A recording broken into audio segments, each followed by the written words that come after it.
I didn't hear the slap so much as feel the chandelier light tilt when my mother's palm met my face.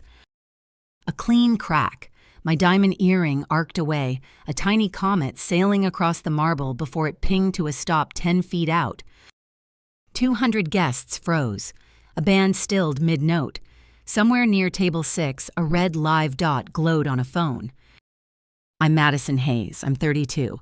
And in this ballroom, on my sister's wedding day, my parents tried to take the one thing I built that no one could take credit for, my $2 million penthouse, by announcing I'd graciously gifted it to the bride, on mic, during the toast. "Give your sister the keys," my mother breathed into a live microphone, voice sugar over steel. "No," I said. Gasps. A pearl clutch. The photographer's flash stuttered like lightning against glass. "You don't even have a family to fill it," an uncle called. "Be reasonable," a cousin added. "It's just property," my father boomed. "You can buy another one." Then came the floral scent I grew up suffocating under. My mother closed the distance, eyes bright with humiliation and rage. "You will not embarrass this family," she said. The slap landed. My face burned. I didn't touch it.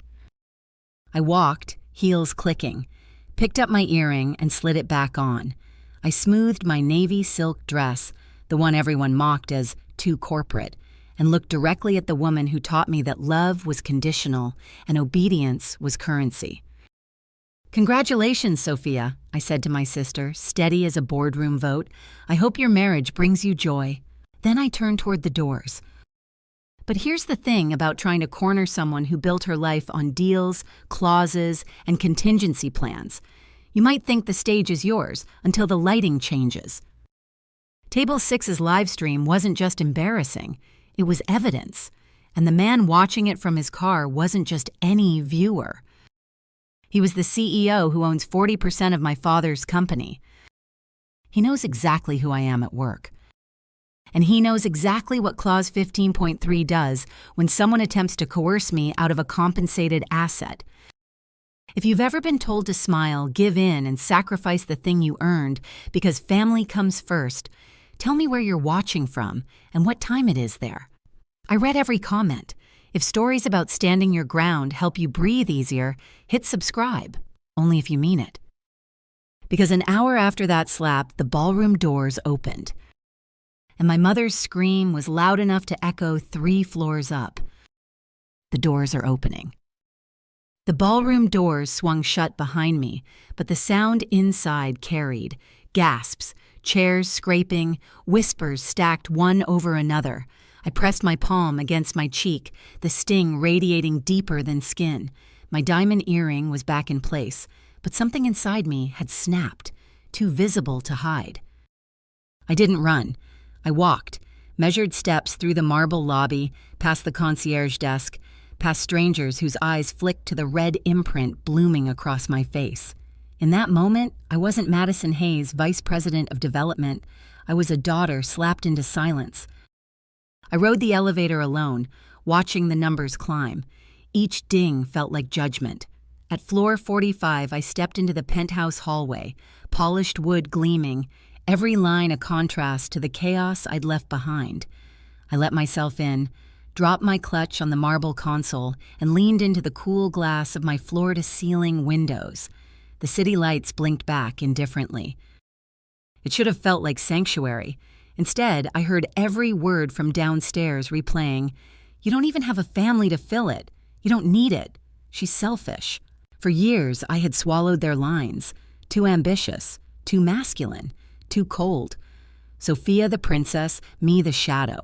And I thought if I just worked harder, 80-hour weeks, red-eye flights, the Singapore deal, maybe they would see me.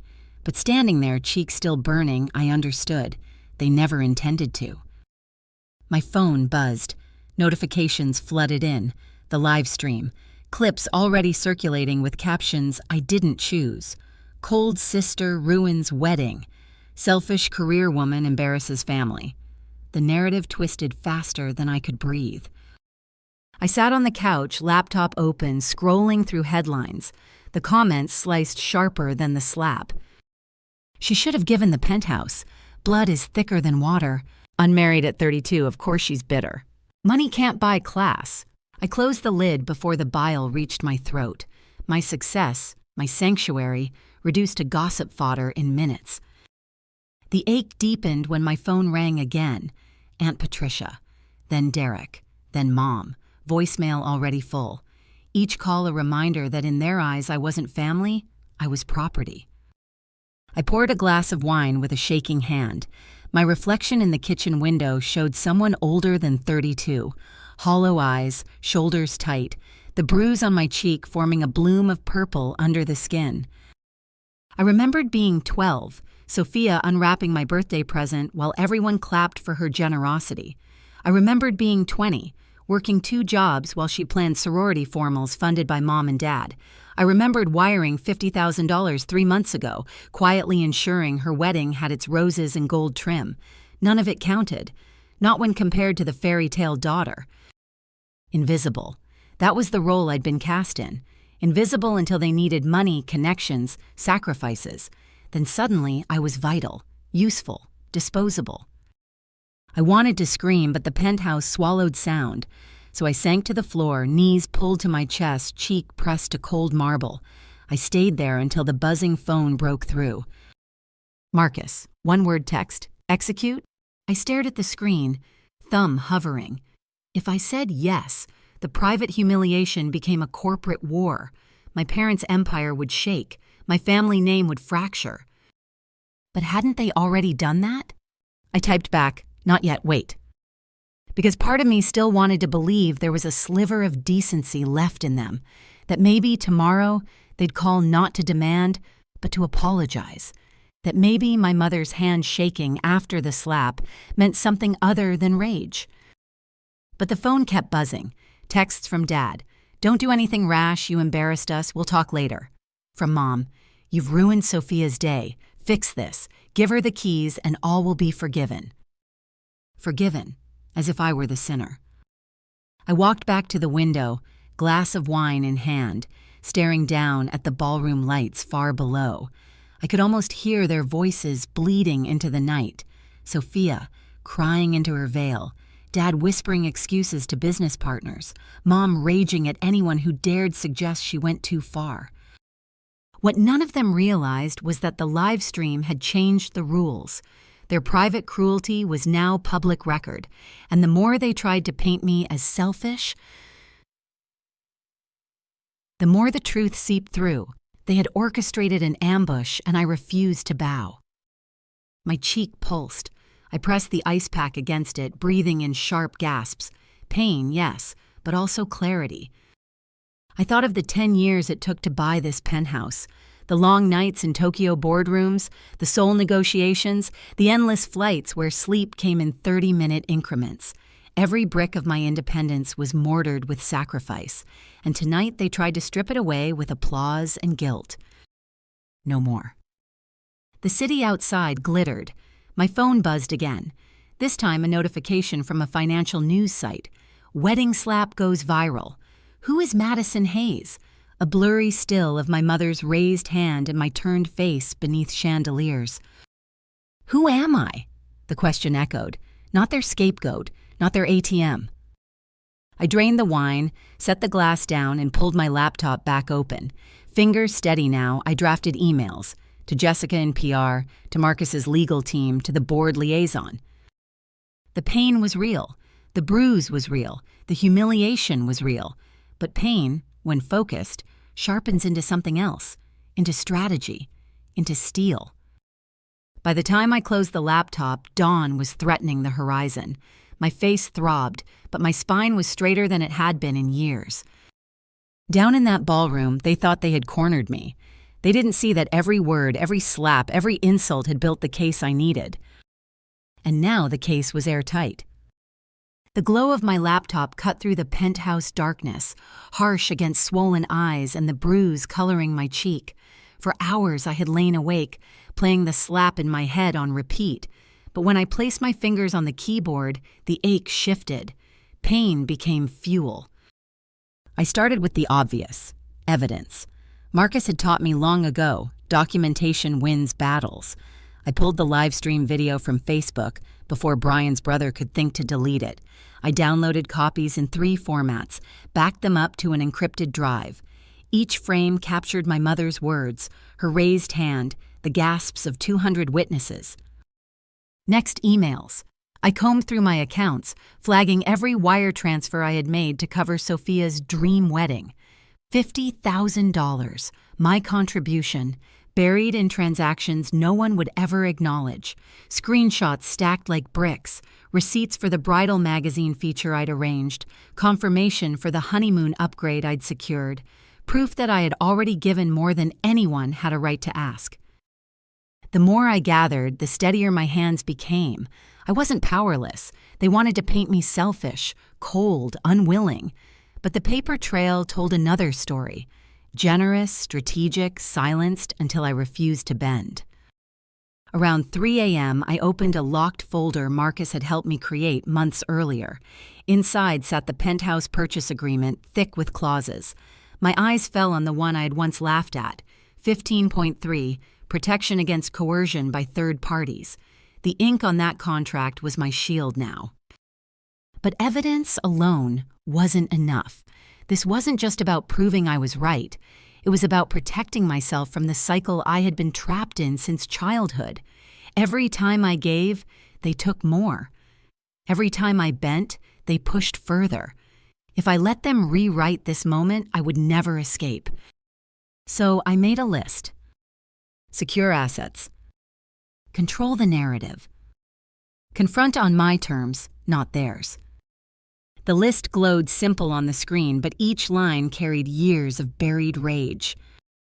I leaned back, staring at the city skyline through my windows.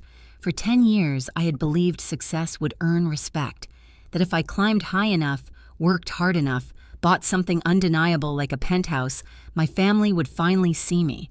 But the truth was brutal. They never intended to. Respect wasn't in their vocabulary when it came to me. Only entitlement. Tears blurred the skyline until it doubled. I wiped them away with the back of my hand, furious that even now their voices could make me cry. Too ambitious, too cold, too difficult. No, not anymore. I drafted emails to Marcus and his legal team. Subject line, activate clause 15.3. My finger hovered over send. Once I clicked, there was no going back. This wouldn't just be a family squabble. It would become a public, legal, corporate reckoning. My phone buzzed before I could decide. A text from Sophia. You ruined everything. If you had just smiled, none of this would have happened. The words sliced deep, not because they surprised me, but because they confirmed everything. In her eyes, my only role was to make her shine. I typed back, then erased. Nothing I wrote could change her. I silenced the phone instead.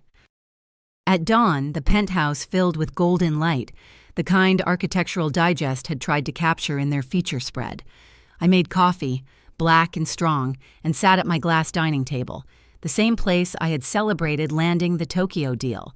Only this time, the stakes were different. This wasn't about millions in revenue. It was about me. Emails returned quickly. Marcus, ready when you are, don't wait too long, the narrative is already spreading. My PR contact, we can shape this if we move fast. Lean into boundaries. Frame it as self-respect, not revenge. Boundaries. The word struck like a chord. For 32 years, my family had erased mine. Tonight, I would redraw them in permanent ink. Still, a knot tightened in my stomach. No matter how much evidence I had, no matter how justified I felt, they were still my parents. The people who had bought my first violin, driven me to high school debate tournaments, kissed me goodnight when I was small. Could I really bring their empire to its knees? Then I remembered my mother's perfume, suffocating as her palm struck my face. My father's smug confidence as he told a crowd I had graciously gifted away my home. The chorus of relatives shouting that I didn't need what I had earned. They had already destroyed the illusion of family. All that was left was truth. I pressed send. The legal team responded within minutes, requesting a full file. I uploaded the live stream, receipts, transfers, every scrap of proof. My laptop whirred, and with it, so did something inside me. A release. Years of swallowing pain now spilling into folders and attachments, too heavy to carry alone anymore. The hours blurred as lawyers called, PR strategists outlined steps. Marcus confirmed he would personally attend the ballroom later that day. Each conversation tightened the net.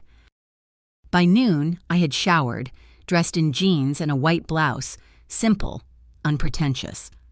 The bruise on my cheek was visible, so I left it uncovered. Let them see what family loyalty looked like in practice. I sat by the window, coffee in hand, as texts continued pouring in. Relatives begging me to be reasonable, Sophia demanding I apologize, Mom insisting I fix what I broke. I didn't answer. I let the silence speak. For once, the weight wasn't mine to carry. But as the city pulsed beneath me, a knot of fear coiled low in my chest. Marcus was powerful. Yes. The evidence was solid. Yes. But my parents were ruthless in their own way. They had turned entire rooms against me with a few words. They had years of practice at manipulation. Would this really be different? I set the coffee down, gripping the edge of the table until my knuckles blanched. Then I looked out at the skyline again. Steel towers, glass facades, the hum of a city that didn't care about family drama. Here I had built something they couldn't erase. Here I wasn't the difficult daughter. I was Madison Hayes, senior executive, strategist, builder of empires. And now it was time to protect mine. When the phone rang again, I answered without hesitation. Marcus's voice was calm, steady, final. They're not ready for what's coming, Madison, but you are. I closed my laptop. For the first time all night, my pulse slowed. The plan was in motion. What they had dismissed as stubbornness was about to become the very thing that saved me. And when the ballroom doors opened again, the world would see who I really was. The words still echoed in my ear, Marcus telling me, "They're not ready for what's coming, Madison, but you are." I held on to that sentence like armor, yet as I stood in front of my bathroom mirror an hour later, staring at the bruise spreading across my cheekbone, my chest tightened. The reflection didn't look like a warrior.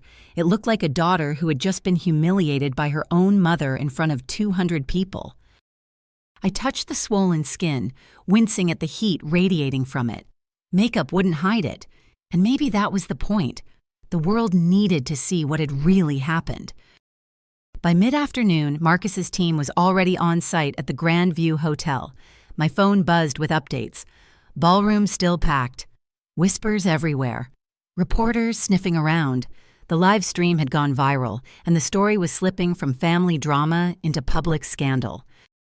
My pulse pounded as I pulled on a blazer, slid my phone into my clutch, and grabbed the file Marcus had insisted I bring. Printed contracts, wire transfers, receipts. Evidence weighed more than words. The elevator ride down from the penthouse felt endless. Each floor that ticked past, my confidence thinned. By the time the lobby doors slid open, I was trembling. My heels clicked across the marble as I crossed into the waiting car Marcus had sent. "You don't have to go back in there," his assistant said softly as we drove toward the hotel. "The lawyers can handle it." But I shook my head. No. If I don't stand in that room, they'll rewrite the story again. This time, they'll call me coward. When we pulled up to the Grand View, the evening lights glowed through the massive glass facade. Laughter still spilled from the ballroom. The celebration hadn't stopped. Not for me. Not for the truth. I inhaled, stepped out, and walked inside. The sound of my heels on marble felt like a drumbeat announcing my arrival. Conversations faltered as I entered the ballroom. Heads turned, whispers rose. My mother's face drained of color. My father's jaw clenched so tight I thought his teeth might crack. Sophia's eyes glistened with fresh tears. Whether from rage or performance, I couldn't tell. "There she is," Aunt Sally muttered loud enough for half the room to hear. The prodigal daughter ready to ruin things again. The band stopped playing. The air thickened. And then Dad stood, voice booming into the microphone. "Madison, if you've come to make amends, we can resolve this right now. All it takes is one gesture, handing your sister the keys." My hands trembled around my clutch. Every eye burned into me. Marcus's team stood at the back, but they didn't move. This was my stage. "I'm not here to make amends," I said, voice steady though my knees wobbled. "I'm here to make boundaries." Gasps rippled. My mother surged forward, snatching the microphone. "Boundaries? Don't embarrass yourself further. Do you know what people are saying about you?" "Yes," I replied. "I've seen the comments. I've seen the live stream. The whole world has seen what happened here." The silence that followed was worse than booze. 200 guests watching, waiting, deciding which side of history to stand on. Sophia's voice broke through, honeyed with false innocence. "Madison, please, just let me start my marriage with love, not conflict. Isn't family worth more than property?" Her words sliced straight through me. I thought of being 10 years old, watching her blow out my birthday candles while everyone clapped. I thought of wiring $50,000 without thanks. I thought of my mother's hand colliding with my face. Something inside me cracked. I opened my clutch, pulled out the folder, and placed it on the head table. Contracts, receipts, proof, all there. But as I spread the papers out, my hands betrayed me. They shook violently. And in that moment, I saw doubt flicker across the crowd. Not sympathy, doubt. To them, shaking hands looked like weakness. "Look at her," Uncle Tom scoffed. "She can't even hold the papers straight. Always thought she was strong, but here she is, falling apart." The words pierced deeper than the slap. My throat tightened. Tears pricked at the corners of my eyes. For a heartbeat, I believed them. Maybe I was weak. Maybe I was selfish. Maybe I was the problem. The ballroom swam. My knees buckled, and I gripped the table to stay upright. I felt exposed, stripped of dignity. Every success I had ever earned shrank to nothing under their stares. "See?" Mom's voice rose triumphant. "She doesn't belong in boardrooms. She doesn't belong in leadership. She can't even handle a family dinner without crumbling." The room roared with agreement. Whispers turned to accusations. Ungrateful, arrogant, cold. And for a terrifying moment, I almost believed them. But then I saw it. In the back of the room, Marcus stood tall, eyes locked on mine. He didn't move, didn't speak, but he nodded once, slow and deliberate. A reminder. Evidence wins battles, and I wasn't alone anymore. I straightened, wiping the tears before they could fall. My voice steadied. "These documents prove everything I've given to this family, and everything you've taken. $50,000, magazine features, honeymoon upgrades, all invisible. Until tonight, when you tried to take the only thing I kept for myself." My mother's face twisted. Lies, all lies. But the crowd wasn't fully with her anymore. The live stream had shifted the ground beneath her feet. Still, the weight of years pressed heavy. My father's glare, my relatives' disdain, the ache in my chest, it all threatened to crush me. I could feel the edge of collapse tugging at me, whispering, "Just give in. Hand over the keys. End this." I clutched the edge of the table so hard my knuckles whitened. My voice cracked as I forced the words out. "The penthouse is not yours to give. It's mine, and it stays mine." The silence that followed was suffocating. My mother's eyes blazed. My father's lips thinned to a knife edge.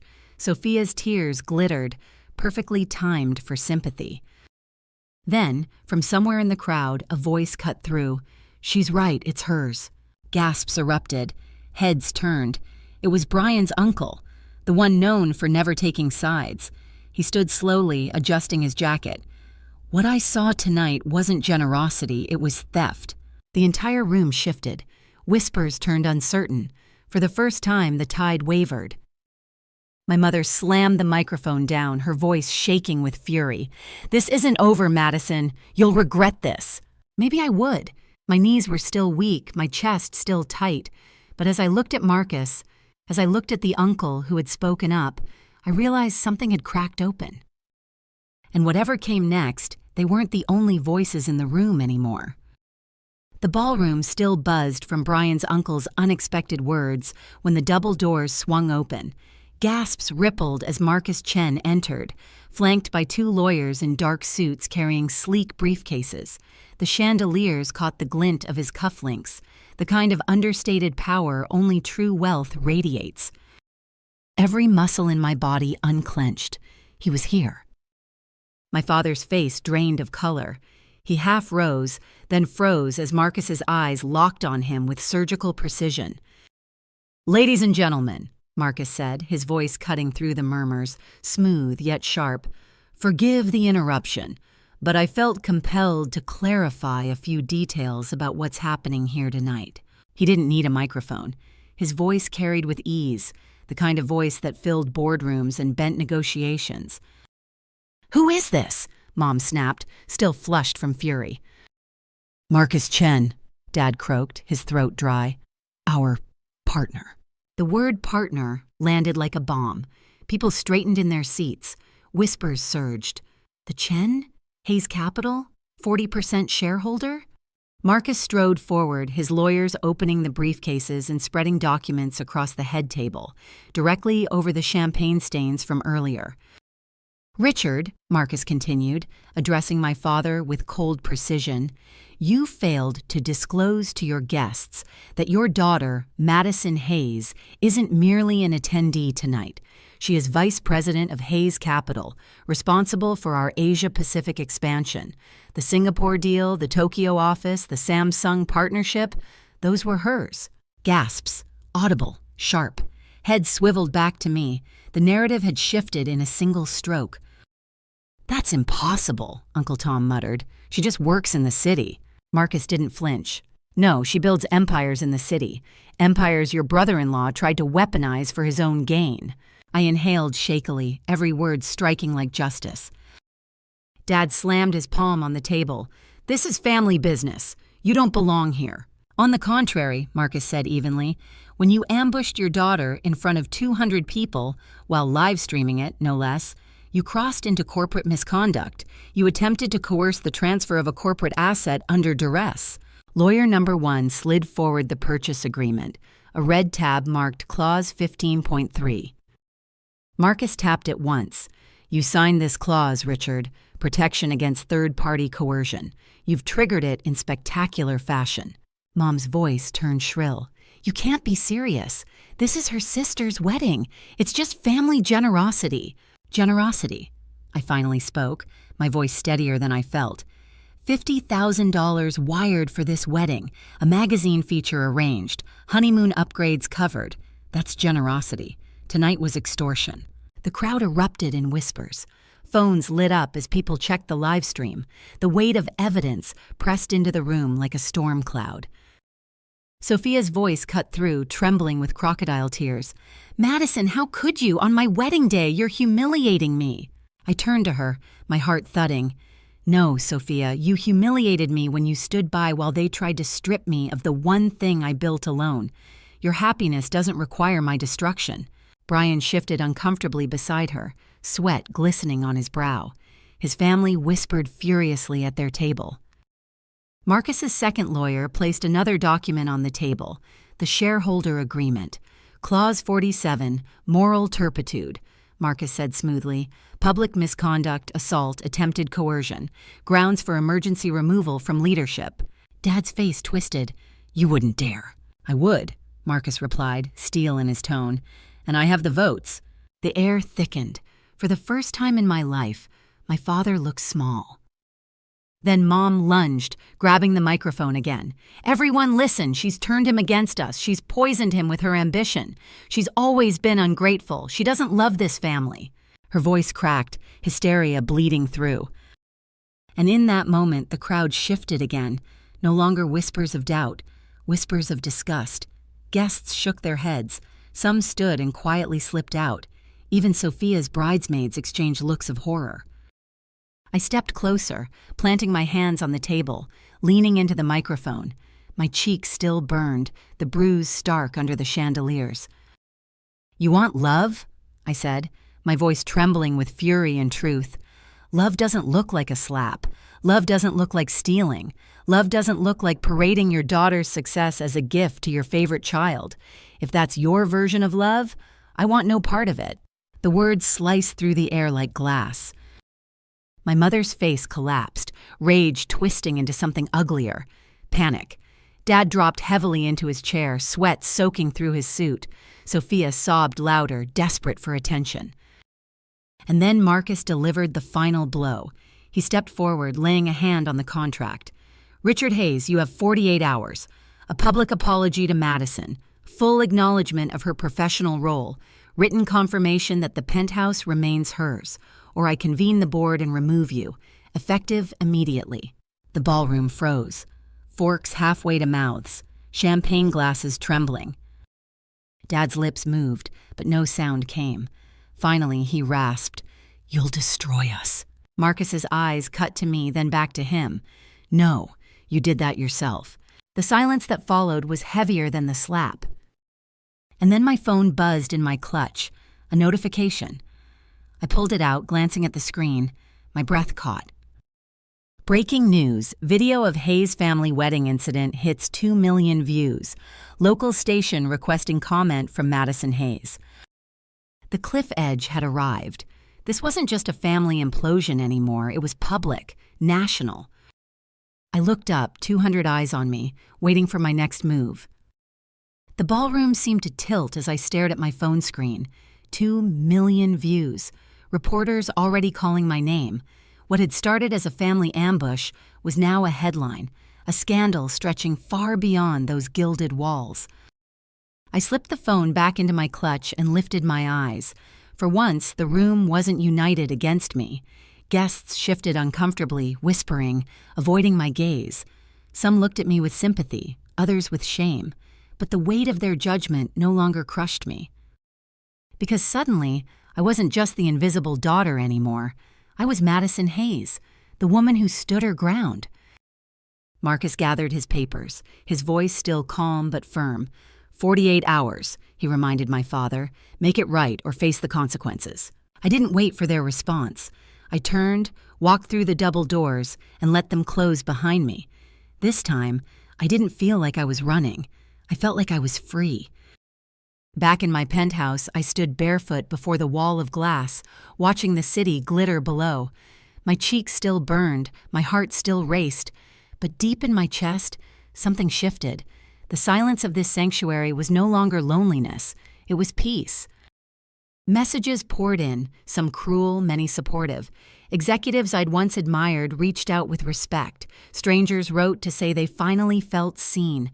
Colleagues sent congratulations not just for my promotion, but for my courage.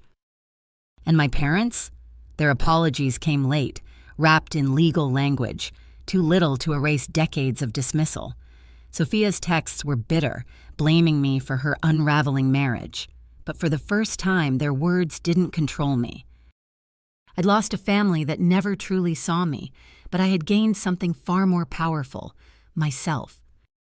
Months later, life looked different. Hayes Capital promoted me again, entrusting me with global operations. I donated part of my raise to women's shelters, knowing too many lived in silence with families who weaponized love. And every morning, as sunlight poured through those floor-to-ceiling windows, I remembered the penthouse wasn't just property. It was proof. Proof that boundaries matter. Proof that success built on your own terms can't be stolen.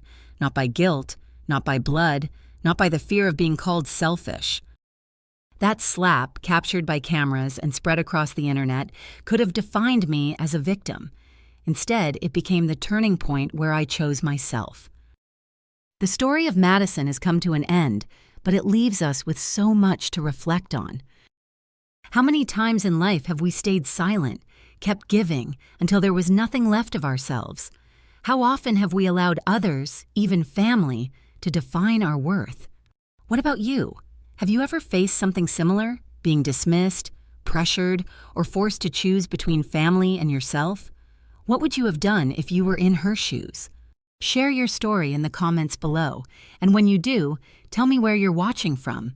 I love knowing the places these stories reach and the voices they inspire. Every story has value, and yours might be exactly what someone else needs to hear tonight. And if you believe in stories of strength and victory, make sure you hit that subscribe button to Family Power Stories. Your support gives me the energy to create more videos that touch the heart and remind us all of one simple truth. You always have the right to choose yourself.